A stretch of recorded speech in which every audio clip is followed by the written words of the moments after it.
The moment my wife joked about trading me like an old lawnmower, I laughed. Not because it was funny, but because I honestly, desperately believed she was kidding. The silence that followed was louder than any scream. And in that silence, our marriage ended. Right there in front of our friends, neighbors, and the woman who was about to show me what respect actually feels like. This is the story of how one joke exposed 8 years of quiet contempt. If you've ever felt underestimated by someone who promised to love you, if you've ever laughed off a comment that actually cut you to the bone, stay with me. This isn't just about a barbecue joke gone wrong. This is about what happens when you finally stop accepting disrespect in your own home. Hit subscribe, tap that like button, and drop a comment telling me where you're listening from. Trust me, by the end of this, you're going to want to be part of this conversation. Let me paint the picture of my life before that Saturday. It wasn't bad. That's the dangerous part. It wasn't screaming fights or slammed doors. It was monochrome. Karen and I had been married 8 years. We lived in a perfectly good house on a perfectly nice street. I worked as a project manager for a local construction firm. Not glamorous, but stable. Paid our bills, funded our vacations, kept a roof over our heads. Karen had been between jobs for 18 months, a phrase that had lost its meaning somewhere around month 6. Our routine was a study in quiet efficiency. I'd come home. She'd be scrolling on her phone. I'd cook or we'd order in. We'd watch TV, exchange logistics about the next day's schedule, and go to bed. Conversation had slowly been replaced by cohabitation. The affection? It had become transactional. A peck on the cheek when I handed over my paycheck. A distracted, "Love you too," mumbled into a pillow. But here's the psychological trap I was in. I convinced myself this was normal.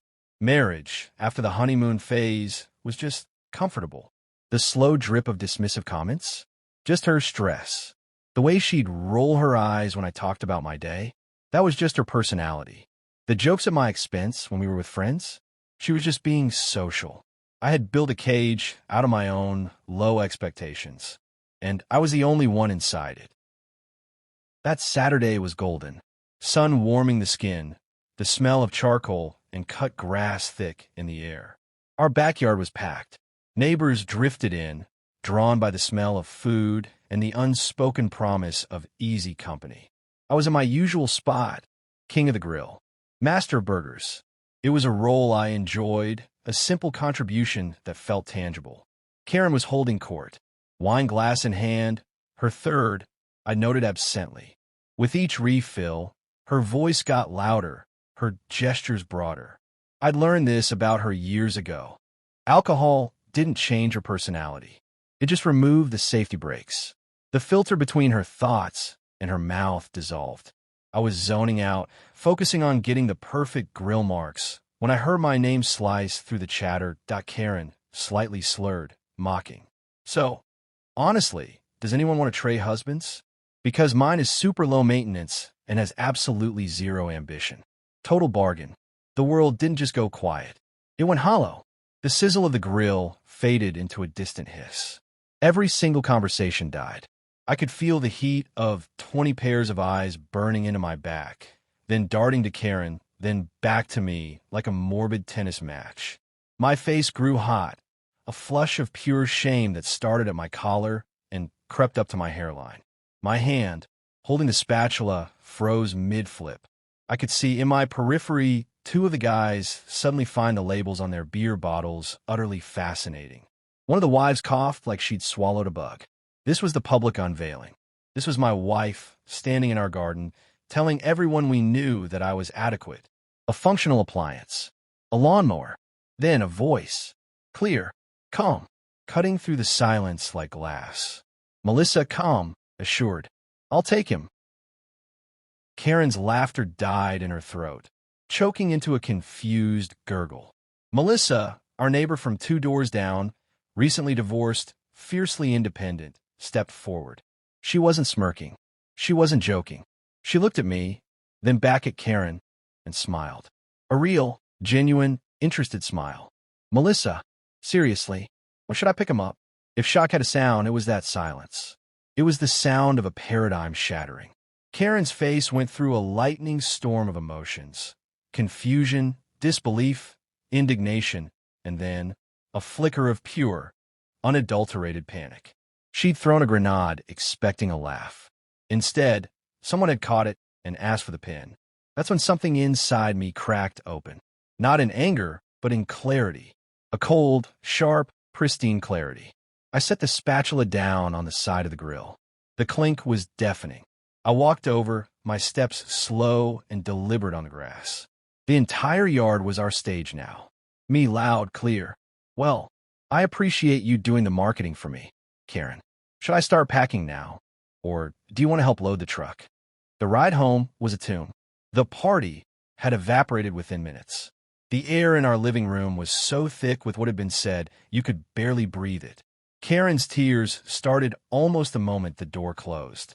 But for the first time, I watched them fall not as a cue to comfort, but as a performance.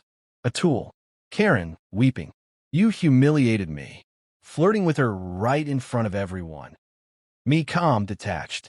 You offer me up first. I was just following her lead.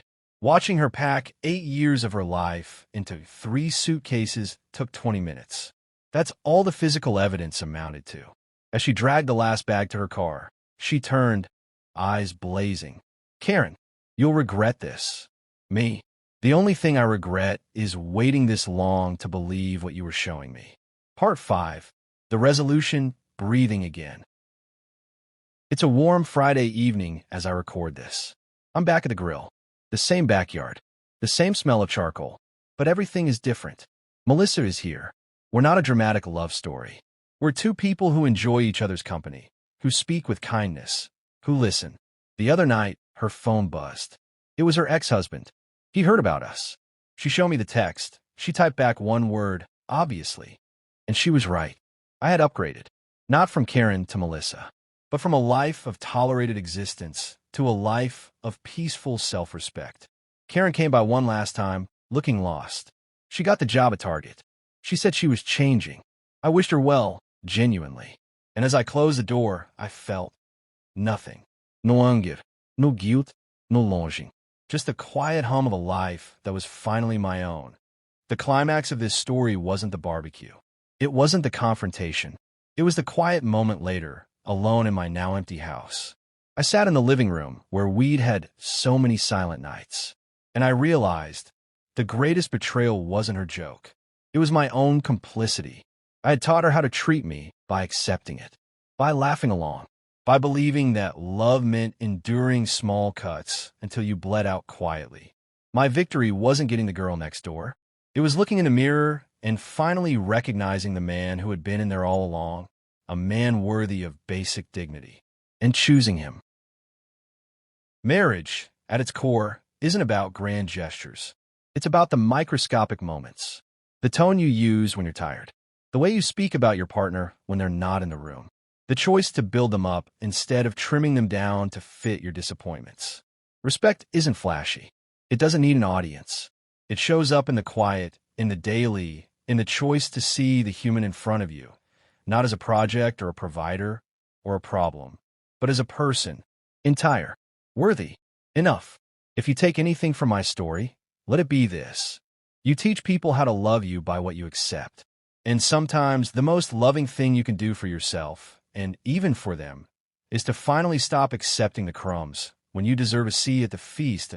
If this story resonated with you, if you've ever felt that slow, sinking realization that you're being tolerated instead of cherished, then do me a favor. Smash that like button. It tells the algorithm that these real, raw stories matter. Drop a comment below. Was I right to finally walk away? Or should I have tried harder? Let's have a real conversation about respect, resentment, and the lines we draw in our relationships. And most importantly, hit subscribe. Every week, I bring you deep dives into the human heart. The conflicts, the quiet betrayals, the moments of courage that change everything. Your support means I can keep telling these stories. Because you're not alone in your struggle. And sometimes, hearing one person say enough can give another person the courage to say it too.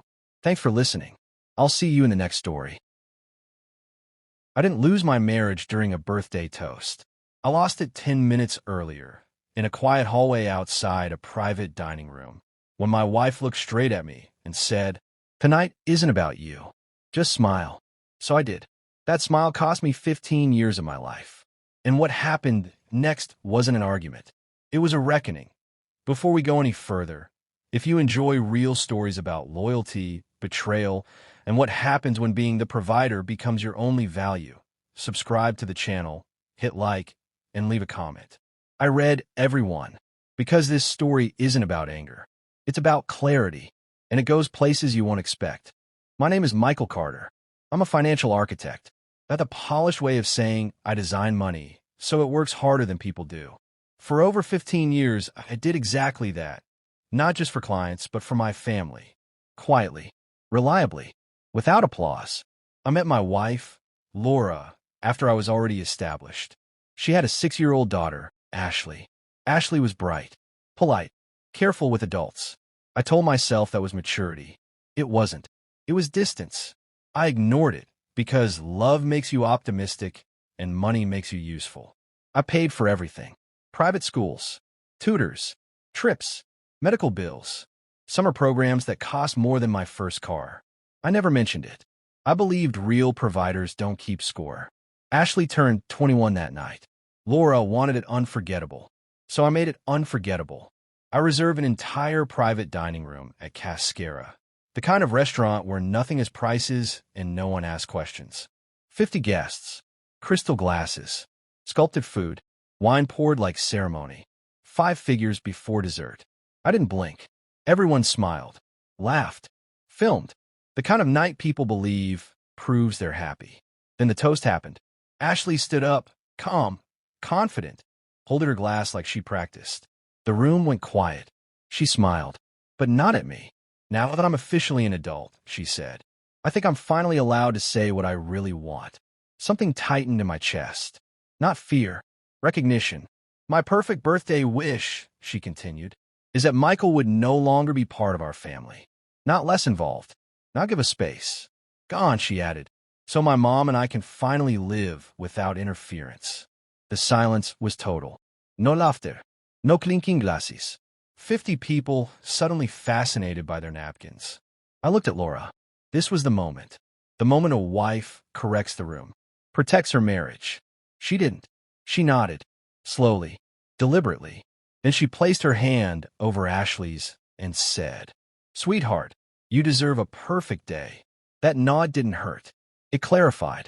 I stood, removed my credit card, placed it beside the waiter. This covers everything, I said, including gratuity. Then I walked out. No speech, no scene, just the sound of my shoes on marble and 15 years lifting off my shoulders. I sat in my car, not to calm down, but to think. By the time I drove home, 3 lists had formed in my mind. Assets, accounts, obligations. They wanted me gone. I smiled, because disappearing doesn't mean leaving nothing behind. Sometimes it means taking everything that was never theirs to begin with. I didn't sleep that night. I worked. Files, accounts, clauses, everything I'd built carefully and separately. By morning, clarity replaced emotion. By noon, my attorney confirmed what I already knew. Everything was legal. Support clauses terminated. Payments canceled. Cards closed. The house, mine before marriage, listed for sale. They called. I didn't rush. When Ashley finally reached me, she didn't ask how I was. She asked what I'd done. I did exactly what you asked for, I told her. You wished I was gone. This is what gone looks like. Laura called later, confused, not remorseful. She said I was overreacting. I said this wasn't punishment. It was consequence. I moved out at sunrise, left behind silence, drove to a coastal house I owned quietly, an investment no one ever asked about. For the first time in years, no one needed me.